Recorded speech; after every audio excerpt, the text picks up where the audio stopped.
Welcome to kitchen spark. இன்றைக்கி நம்ம சேனலில் என்ன பார்க்க போகிறோன்னு கேட்டிங்கன்னா, நாம் இன்றைக்கி லஞ்ச் ரெசிபி பார்க்கலாங்க. நாம் இன்றைக்கி லஞ்சுக்கு சாதம் செஞ்சுருக்கோம், அதாவது வெரைட்டி ரைஸ் செஞ்சுருக்கோம். சாதத்துக்கு சாதம் ஆச்சு.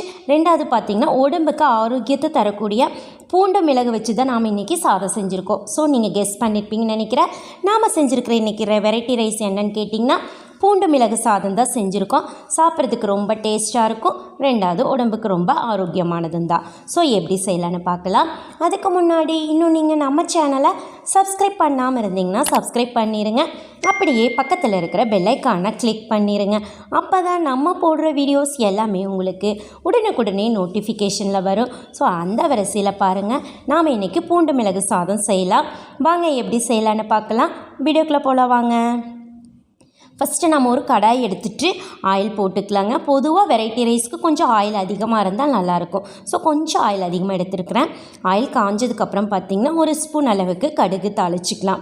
பாருங்கள், கடுகும் நல்லா பொரியட்டும். பொரிஞ்சதுக்கப்புறம் கடலப்பருப்பு ஒரு 2 ஸ்பூன் சேர்த்திக்கலாங்க. அப்புறம் உளுந்தப்பருப்பு ஒரு ஸ்பூன் சேர்த்திக்கலாம். பொதுவாக வெரைட்டி ரைஸ்க்கு இந்த மாதிரி கடலப்பருப்பு உளுந்தப்பருப்போடு சாப்பிட்றப்ப ரொம்ப டேஸ்ட்டாக இருக்கும். ஸோ கொஞ்சம் அதிகமாக எடுத்துருக்கிறேன். நெக்ஸ்ட்டு ஒரே ஒரு பெரிய வெங்காயம் பொடியாக கட் பண்ணி எடுத்துக்கலாங்க. அதுவும் ஆட் பண்ணியாச்சு. அப்புறம் ஒரே ஒரு பச்சை மிளகாய், காரத்துக்கு ஏற்ப பார்த்திங்கன்னா நம்ம மிளகு சேர்த்தணும். ஸோ அதனால் காரத்துக்கு கொஞ்சம் ஒரு பச்சை மிளகாய் மட்டும் ஆட் பண்ணியிருக்கேன். ஒரு கொத்து கருவேப்பிலையும் எடுத்துக்கலாம். எடுத்துகிட்டு நல்லா இதையே நல்லா எண்ணெயில் வதக்கி விட்ருங்க.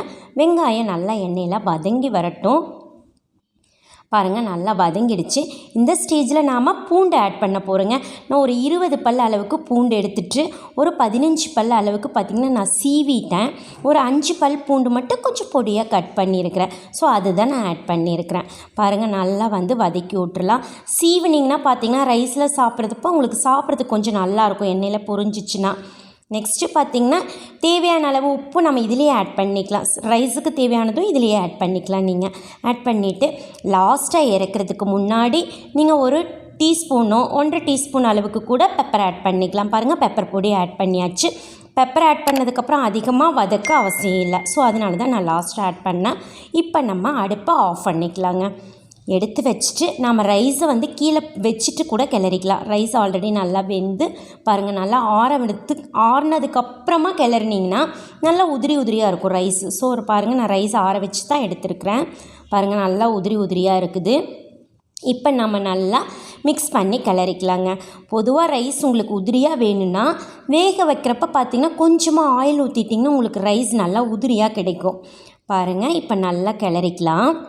இப்போ நம்மளுக்கு கிளறினா ஓகேங்க.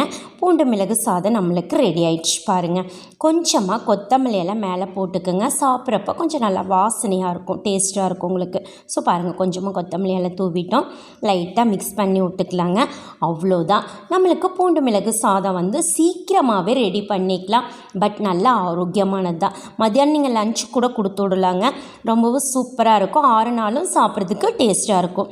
ஸோ நீங்களும் ஒரு முறை இந்த மாதிரி பூண்டு மிளகு வச்சு சாதம் ரெடி பண்ணி சாப்பிட்டு பாருங்கள்.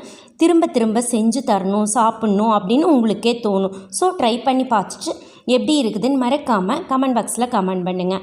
உங்களுக்கு இந்த வீடியோ பிடிச்சிருந்ததுன்னா உங்கள் ஃப்ரெண்ட்ஸுக்கெல்லாம் ஷேர் பண்ணுங்கள், லைக் பண்ணுங்கள். மறக்காமல் கிச்சன் ஸ்பார்க் சேனலுக்கும் சப்ஸ்கிரைப் பண்ணுங்கள். மீண்டும் சந்திக்கலாங்க நாளைக்கு இன்னொரு புது ரெசிபியோட. அது வரைக்கும் நன்றி.